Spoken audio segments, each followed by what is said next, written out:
Good evening, good evening, good evening. How are we doing tonight? A rather unorthodox setup again. Hope you can bear with us. Hopefully, the sound is coming through all right. And sorry for the apologies in the time we started. I was trying to get the file ready for the screening later on. So this is Kateryna Doroshyna, who is a star of my documentary, The Battle for Kyiv, which we will be screening this evening following the interview. So we're going to talk a little bit about that, and then we're going to talk about some other things, because it's been a long time since that film was filmed. Lots of developments since then. So we'll talk about that too. Great to be here again. Thanks for everyone signing on and tuning in. Again, we've got a big set of shows for you this week. We've got Eamon Dean coming on tomorrow. Hello Noel. How are we sounding? I'm worried there might be an echo because there's two microphones. But how am I sounding? There's a little bit of a delay, so we have to just wait till we get some feedback. Good sound. Thank you, RVB. Thank you. Appreciate it. Katerina, can you give us a sound check? Yeah, I can. Yeah. Hello, everyone. Nice being here. It's an honor to do something with you again. Every time it's a great pleasure.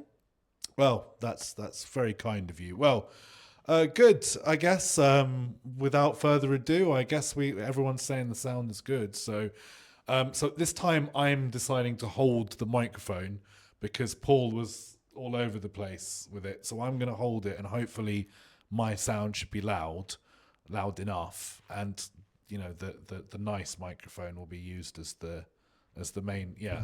Well, you're going to be doing most of the talking anyway. So look, I first met you however many years ago now. Basically the start of the full-scale invasion. First few days of full-scale invasion, I guess 26th, so 27th of February 2022. Yeah, we met, and it's been a wild ride knowing you since then. Like, we got thrown into a lot of crazy situations. Indeed. And when we were going through it, we didn't know what didn't know the eventual outcome would be. Well, I mean, none of us can predict the future, but I think a lot of us felt that Kyiv wouldn't fall. We had a great hope that Kyiv will stand, and we did everything to do it successfully. And now Kyiv blooms at its best. And God bless Ukrainian armed forces, volunteers, medics, and all the people who were involved in the battle for Kyiv, actually. Now we can sit here peacefully and be, I guess, nostalgic, but with this bitter taste. Actually, I was talking to my aunt today about the events of this at the beginning of full-scale invasion, and when I saw the film in the end of the last year, I was shocked how many memories my brain decided just to block. And I was so emotional, I thought I will choke sitting there because I was literally out of breath. It was so painful to recall all these situations we've been through. Of course, it was total chaos, but sometimes it was funny. And one of my favorite good stories, is that once to get to Irpin, we had to go through minefield to go there by truck and then go back by foot. And only after the screening, I guess, or slightly before the screening, in 2024, Oz get to know that this field was mined. Yeah. He was unaware. None of you had told me it was mined. That was new information to me. So thanks for that. That's not it. I mean, it's in the film, you talking about it being mined, but I remember in that interview, I was like, whoa, hang on. Hang on a second. Yeah. That field that we went through was mined. Okay. Well, yes, it's true. Well, listen, we won't dwell too much on the stuff that's in the film because Yeah. the audience are going to get a chance to watch that tonight. But look, at the start of the show, I like to tell the guests to introduce themselves, tell them a bit about who you are. You're quite young, so I mean, compared to compared to the guests I normally bring on, who are normally older than me, so More experienced. yeah, more experience. So you're quite young, comparatively, and yeah, it must be very difficult because again, you were very young when the war broke out. So yeah. Who are you? What's your background? You've been involved in Ukrainian politics for some time now. I'm a just simple Ukrainian woman who uh, lives her life in Ukraine. I've seen several revolutions. I took part in one of it, and in the Revolution of Dignity of 2013-14. And then I'm just a person who decided to stay in the country when full-scale invasion started. It was extremely funny because for me, I lost a job on the first day of full-scale invasion, and I was asked to return to one of my previous places where I used to work, and it was Ukrainian parliament. And I agreed because we decided to focus on helping the front lines, to volunteer and to bring the most necessary products, objects, stuff to people who are protecting our country. I have a political background, volunteering background, a bit of journalistic background. So as I told, just an average Ukrainian. Well, listen, it's important to get an average Ukrainian perspective on things. We'll go into more of the stuff that happened in the film and afterwards. But look, the big headline is what's been happening in Washington over the last and Alaska over the last couple of weeks. So you are, again, a lot of the people I bring on the show are journalists, analysts, pundits.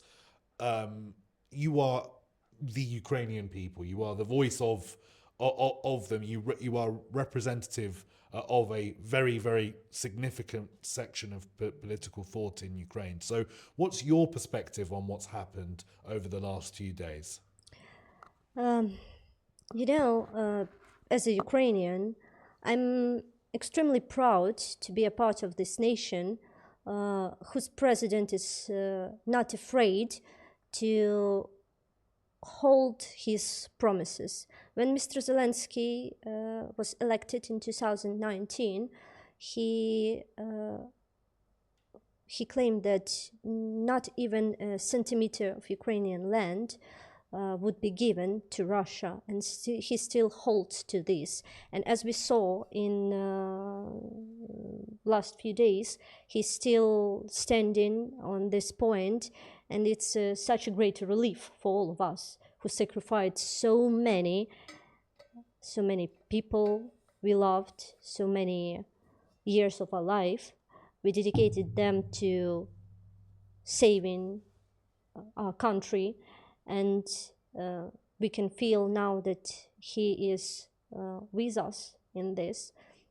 And we all know United States is a great country, really big, very influential, and a lot of countries, a lot of nations are quite afraid of it. But I respect the approach that was shown by Mr. Zelensky recently, because as we know that when Mr. Putin had his meeting with Mr. Trump in Alaska, no Ukrainian journalists were allowed to join international press center that was established there. And maybe it's not the correct word, but it was outrageous actually, because they were talking about Ukraine and no Ukrainian representatives, even in media field, were allowed.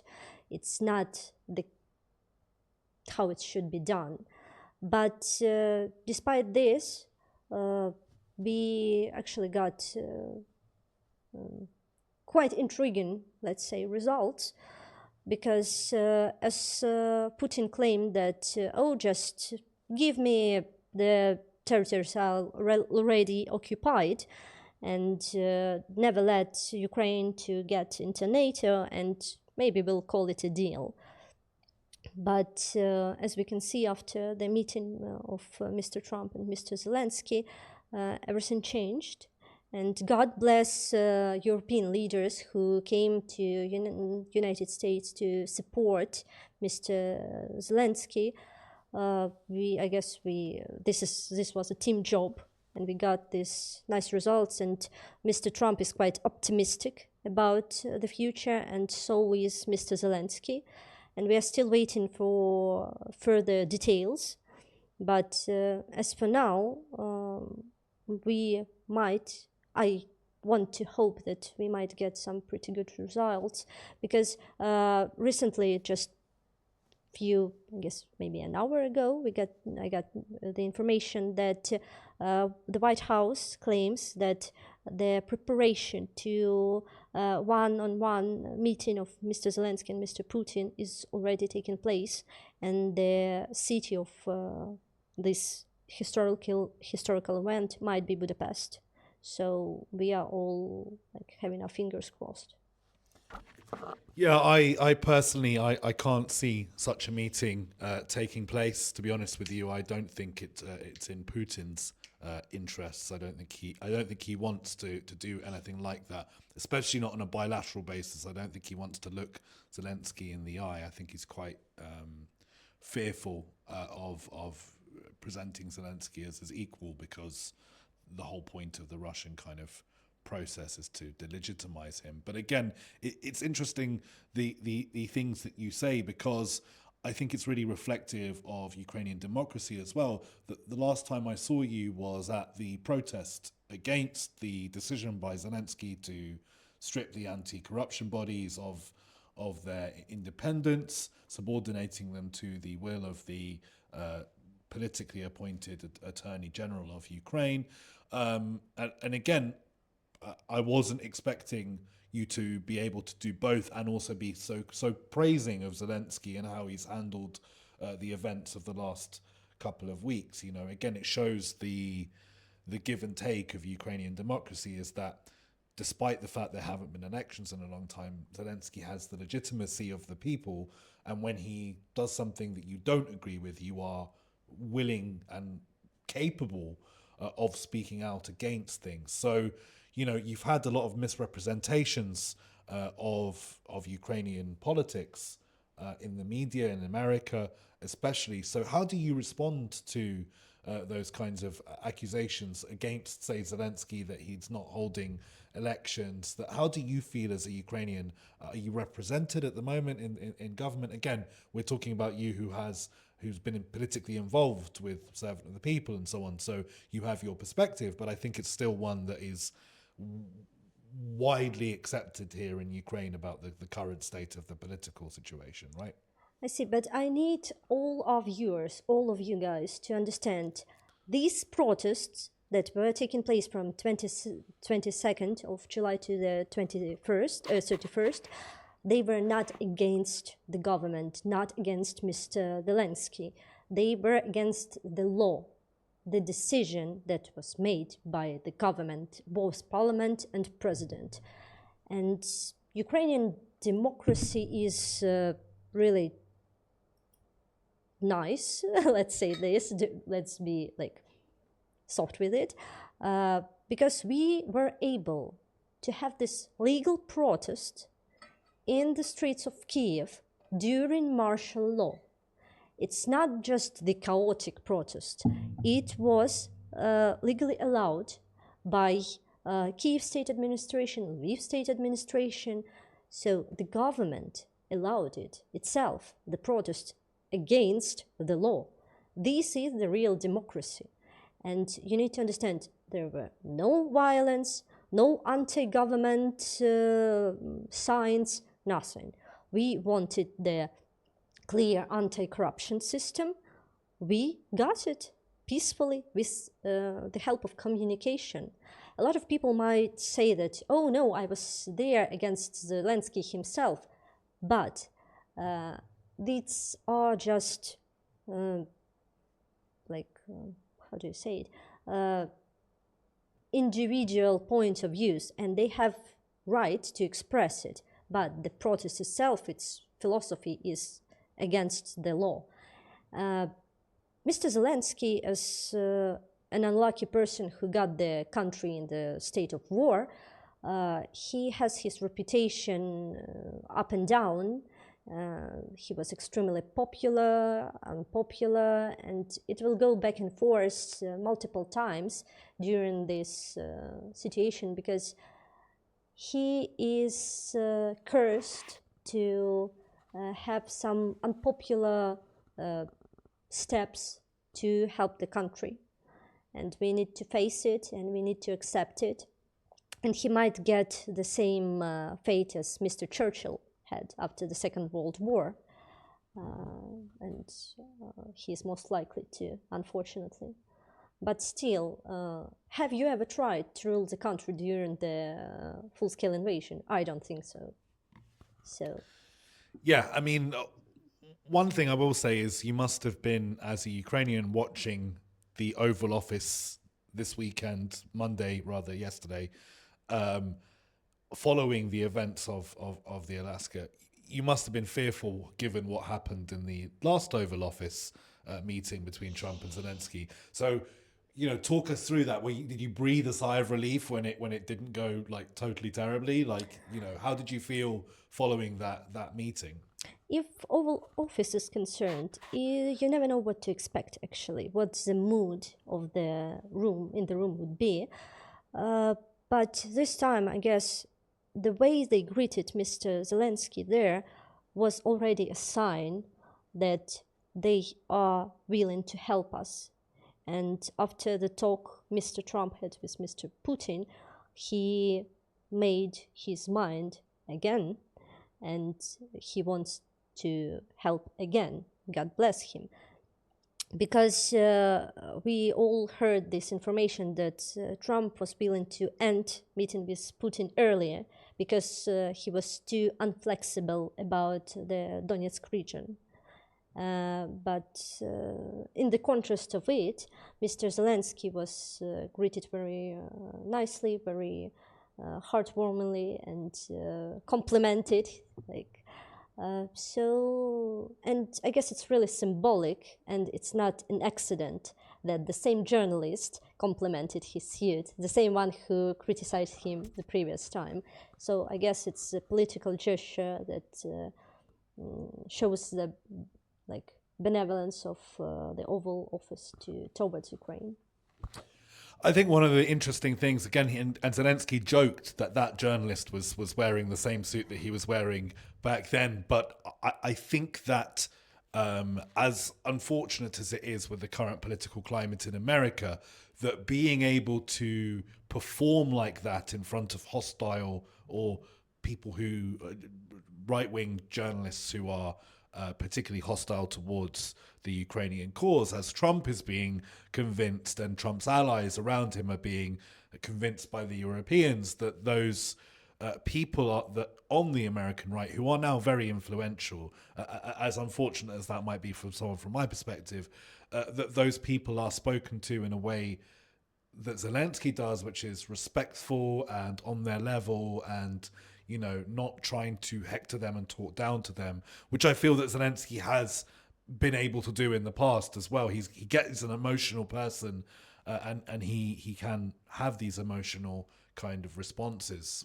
It's totally understandable, but his performance was very good on Monday. He is a professional performer. Yes, yes, he is. You should never forget. Yes, well, he definitely looked like he was performing a role to me. It wasn't someone who is, around a comfortable ally like he was around Biden. All politicians do it. They are all performing their roles this way or another.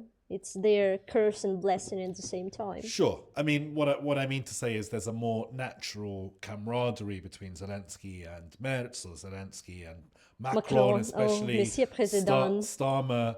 there's this kind of, that Ukraine doesn't have to worry about their alliances with those countries, right? They know there's reliable partners, whereas Trump needs to be convinced. And there's this photo taken of all the European leaders around him at the table.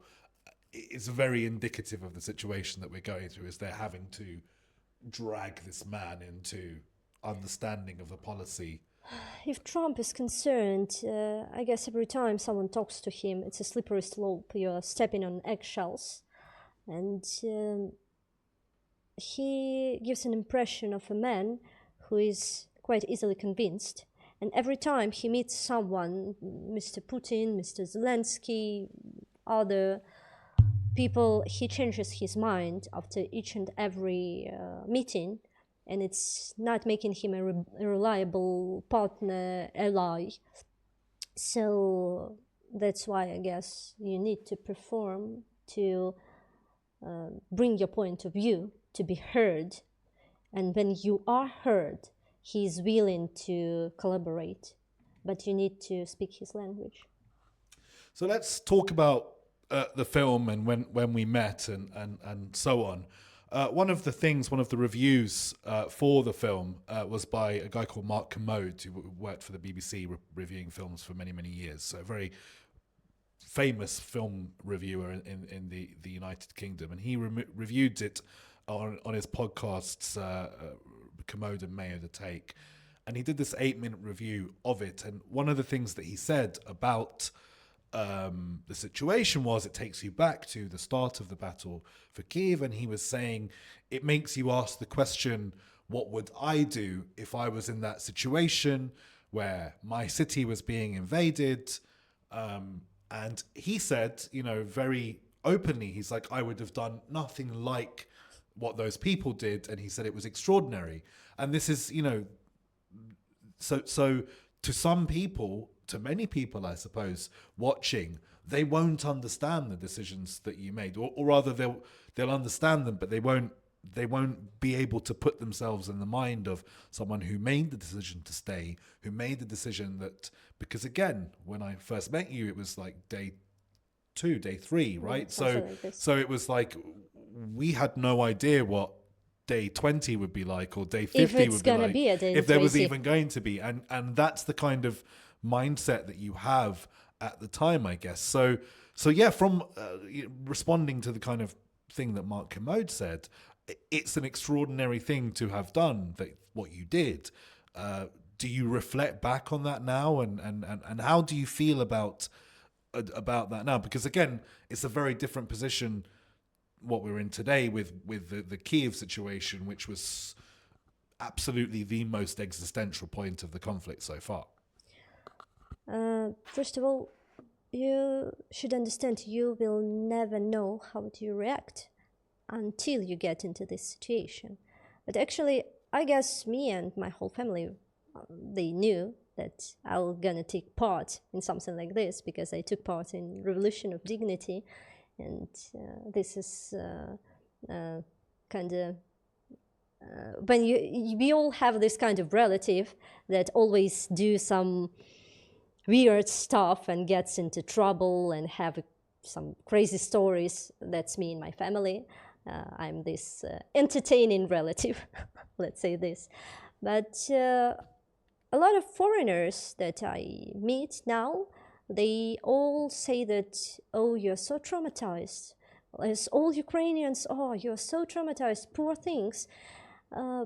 We are not traumatized. We are in a constant grief, this constant state of grief for all who died protecting, saving, and just living their lives, for those who were never born. And I understand how many times I was really close to death, and death never was the scary part. The scary part was letting them into the city. And I kind of miss these times in a weird way, because this unity we felt back in the days, you can never return this, unfortunately. And I'm extremely grateful for everyone who took part in this event, and I miss all of them dearly. All the foreigners who decided to go back to their countries, all the people who decided to stay and continue their job here this way or another, all the people I met on this way. And there wasn't a day when I wasn't thinking about someone from the beginning of full-scale invasion. And this grief, we will pass it through generations, I guess, because these kind of historical events, it's something that forms not only you, but the whole nation and the whole philosophy and the whole understanding of who you are as a nation. And this is what I want to be as a nation. People who are willing to fight for the others and for a better future. And, you know, if God is merciful and I'll gonna live till I'm 90 and have Alzheimer's or dementia or something like this, and I'll forget everything, I'll have one particular memory forever. It was first or the second week of full-scale invasion, so end of February, beginning of March, and we were going to military positions of Ukrainian soldiers around Kyiv that was sieged at that time. And we were passing through a huge maternity house, and I saw 3 extremely pregnant women having a walk, their penguin walk, and alert started. And you can imagine everything is gray, all the trees, they have no leaves, there is a fog, it's early morning, it's cold, it's grumpy, and alert starts. I guess pregnancy is, I've never been pregnant, but I can imagine that pregnancy is quite anxious period of time. You have a lot of anxiety.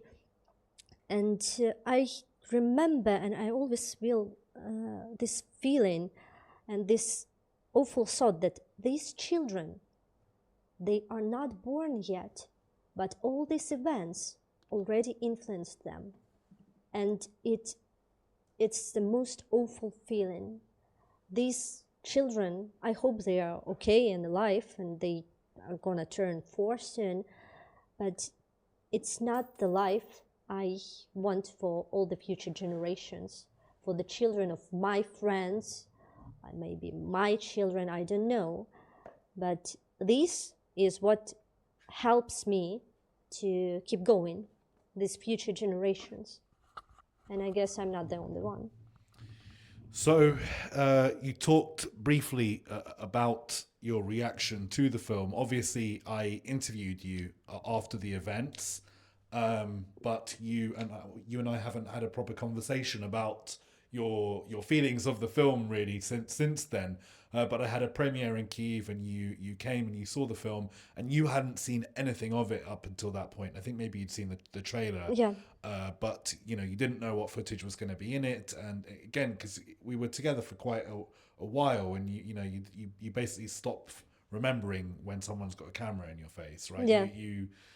So you turned up in the cinema and you saw the film. What was your reflection now on looking back at that footage for the first time? It's an eternal pain that will never go away, but it's the kind of pain you want to share with the whole world, so they will understand what this nation and its people are going through. And before the show started, we talked about the possibility of screening this film in Japan. And when I had a conversation with the Japanese side, I confessed to them that actually for me it's extremely painful it's gonna be extremely painful for me to watch it again, and I'm not sure if I can handle it, because first time only shock helped me, And this time I know what's gonna happen. And it's like having thousands and thousands needles sticking into your soul, not even a heart, but directly into your soul. But for some reason, I miss those times and being able to feel that you are really helping. And that's extremely important, to help people. And because, you know, it's about kindness, I guess. In the darkest times, you can feel and see it there in everything. It's highlighted, it's sharpened extremely. In our first interview, or maybe our second, because I spoke to you along the way to that location you were talking about, but I asked you when we were there, why were you here? Why are you on the front line? Why didn't you leave? Like many people your age, women especially, fled Kyiv the moment the war broke out. You know, you remember those scenes of families crowding onto the trains, and the roads were all blocked on the way out of Kyiv heading towards the Polish border. So what made you stay? You know, what drove those decisions rather than fleeing? And you know, many of the people that were fleeing took their families to the border and then came back, which was a very common thing for many of the men to do. But again, Ukraine is, forgive me for making a commentary on Ukrainian society, but Ukrainian is a relatively conservative society when it comes to the roles of men and women and so on. So the expectations on women here are different to other parts of the world. And you know, many women will feel compelled to leave with the family, but you made a different decision. You just decided to stay. So what was the reasoning behind that now? The sense of purpose, and if not me, then who? You, in this chaos, you are not sure who you can count on, and you need to do things yourself. As soon as I managed to bring my elder sister to my parents and gather my whole family in one apartment, so I knew that they are taking care of each other, they are safely. I hope they are safe. That they are together. I got involved into volunteering because that's something that seemed so logical. It really, it made the most sense to help and to stay and not to leave your country in the most historical part of its modern life. I don't know, it wasn't even a question. I got lots of texts, and this morning of 24th of February, like my friends who went to Poland and then to UK, they offered me a lift to Poland, and like, you have 20 minutes to decide. I'm like, no, I'm staying. I'm going to get weapon. Like, it's okay, thank you for asking, but no. And they were not the only one who were asking, but my answer was the same. I'm staying in this country, in this city, and I hope I'll live through the next few days. And I did. I don't know if it's a good thing, though, but still, I did. And I'm here, and I still can do something. So talk to me about the stuff that's happened after the film. Obviously, the Battle for Kyiv ended, Ukraine won, but the war still rages on across parts of Ukraine, and you know, the attention has moved elsewhere at times. But even though the costs, you know, for example, the amount of civilian casualties over the last few months have been as high as they were since 2022. So it's you know, huge amounts of civilians are being killed in these Russian attacks. Children especially are being killed. So, what have you been doing since then, and how are the Ukrainian people coping with all of this? Again, some of the projections in the pro-Trump space is that Ukrainian people are desperate to end the war at any cost, that they want Zelensky to give away whatever. So, you're suffering a great deal here in Ukraine.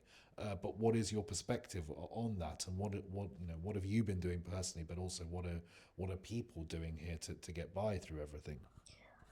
First of all, you need to understand, if we finish this war on the terms that Mr. Putin is offering, he will return to get more and more and more, because he truly believes that we are Russians and we just forgot, silly us. And he's here to help us to remember, to recall all this.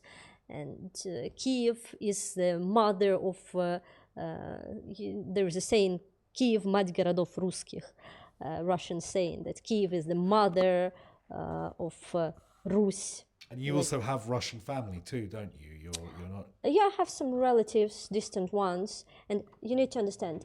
In my birth certificate, it states that my mother is Ukrainian and my father is Russian. He was born and raised in Ukraine, so did his parents, but it was more prestigious to call your child Russian, because Russia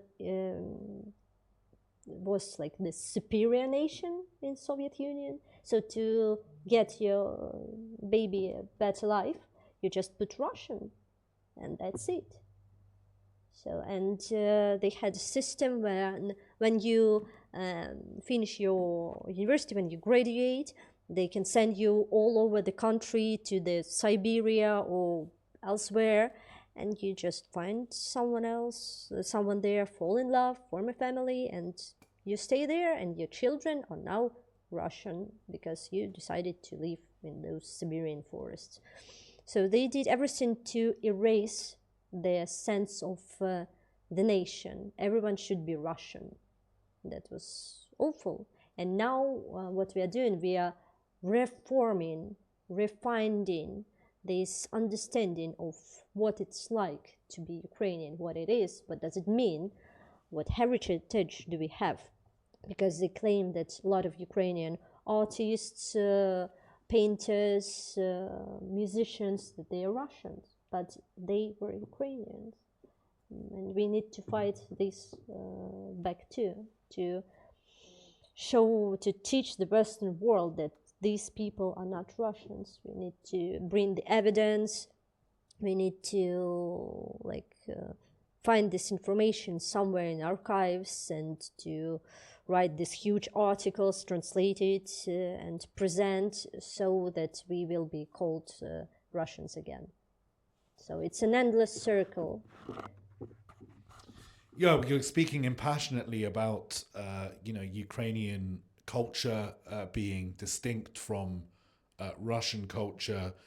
That's something that maybe wasn't a very prevalent thought in large parts of Ukraine before the war began. Do you think that the war has really not just accelerated that change, but made people who were lifelong, supporters of Russia question that, make themselves think they've attacked us, they've killed my neighbors, they've, that it's made them feel more Ukrainian as a result of, quite the opposite. Putin saying that, this is a brotherly dispute, and well, exactly.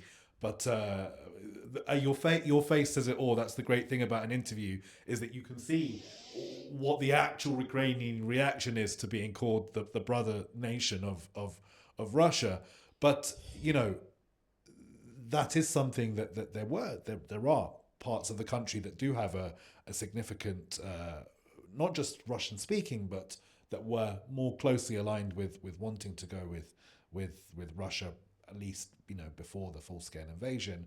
And there are lots of reports of people who've only ever spoken Russian in their life now learning Ukrainian and trying to only speak Ukrainian going forward. It seems to have triggered a lot of the complete opposite reaction that Putin was hoping for. He hoped that everyone would be like, he hoped too that we're going to be in Austria and we'll get them bouquets of flowers if they march through Kyiv to put their flag on our parliament building. but we are not doing this. We are rediscovering the heritage, the traditions, the differences. We're rediscovering our beliefs. I'm not talking only about the church, but it's also a great issue.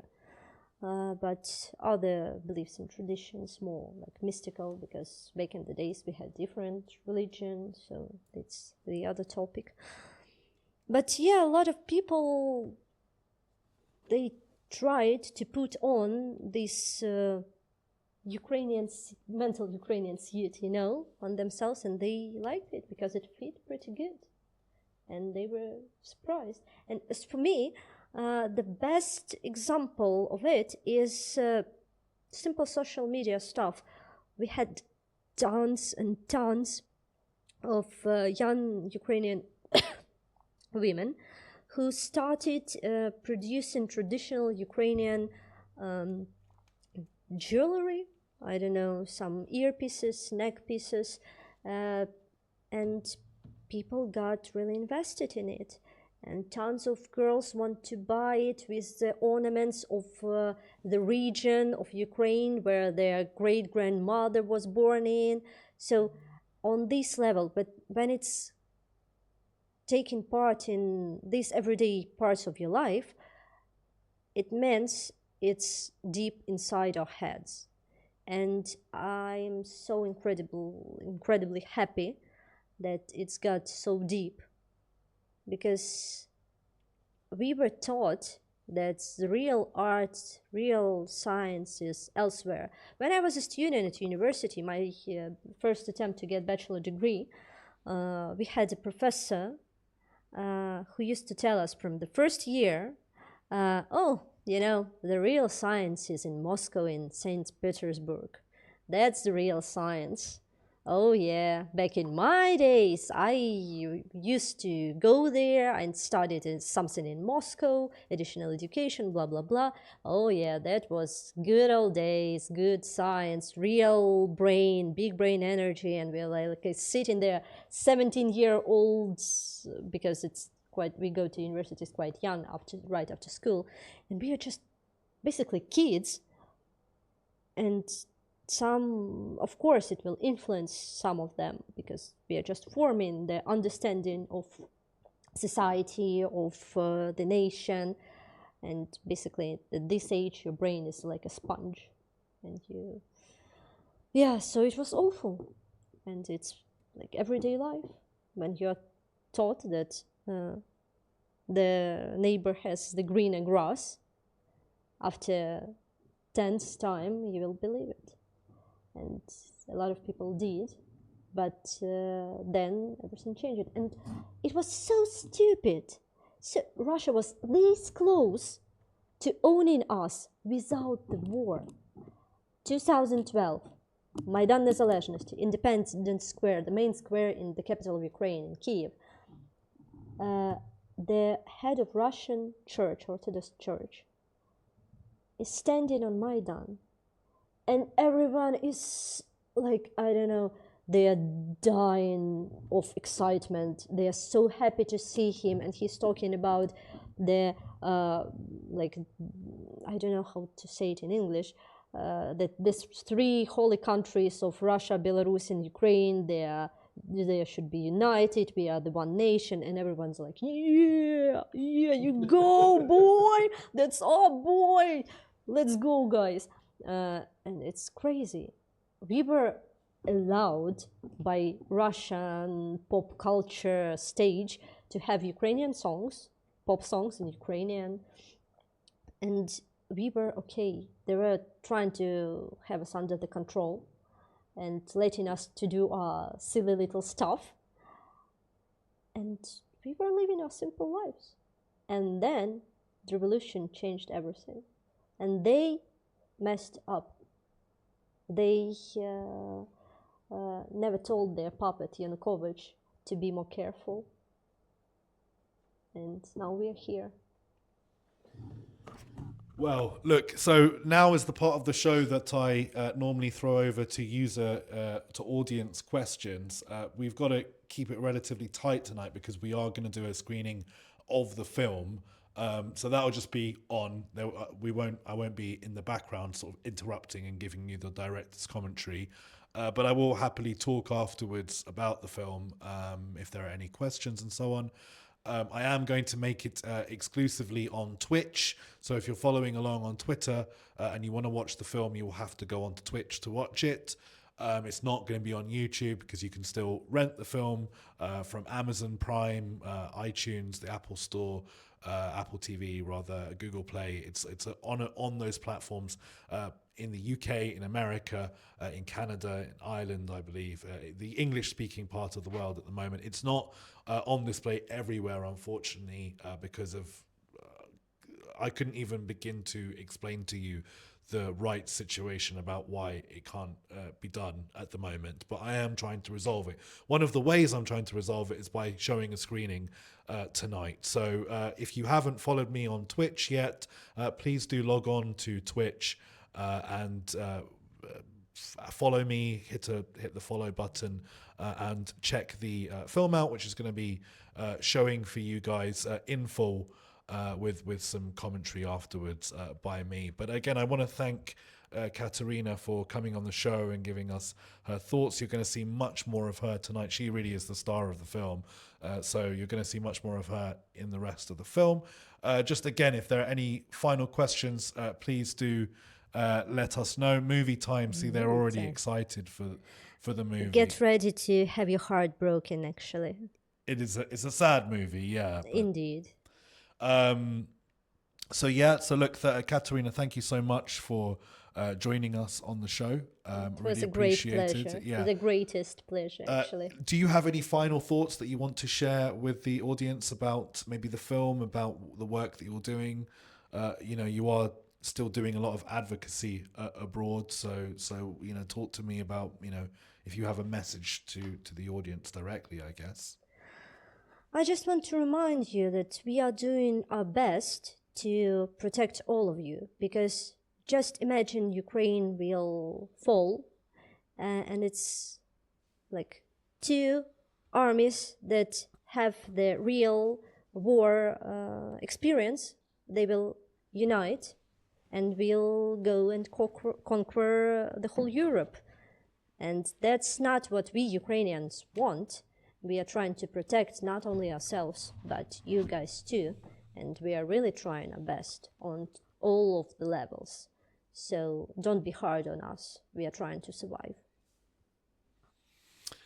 Thanks, guys. So listen, I'm going to end the stream here, basically, and give us about 5 minutes, and then I will start the stream up again, only on Twitch. So there will be a break for a few minutes. And this is again, I have to put the break on because otherwise it will just keep streaming indefinitely, and I want to make that separate. So look, the film is still out there, and I want people to rent it still. So I am trying to show it for free as often as I can, but also still trying to encourage people to go out and rent the film because I've got a distributor and they want to make some money as well. So yes, thank you to you, Kateryna. Thank you for starring in my film. Thank you to you for coming on to this show, especially so late and close to curfew. Thank you for coming on the Oz Katerji show. Hopefully have you on again soon in the future to continue to update us on events in Ukraine. I'm ready. But for now, good night, guys. You can see everyone saying thank you to you. Wonderful to hear from you. Thank you for being here with me today. I was quite nervous. Yeah, but you were nice. Thank you, guys. There you go. You see, you hear that? They got a ringing endorsement there, guys. So look, if you're watching on Twitter now, please head on to twitch.tv/OzKaterji. You're going to get to watch the entire film for free. If you're on Twitch now already and you haven't followed me yet, please do follow because I want those numbers to be boosted. And you might have to hit refresh a few times. Just give me about 5 minutes just to get everything set up. But yeah, I will see you guys in about 5 minutes. Good night. Good night.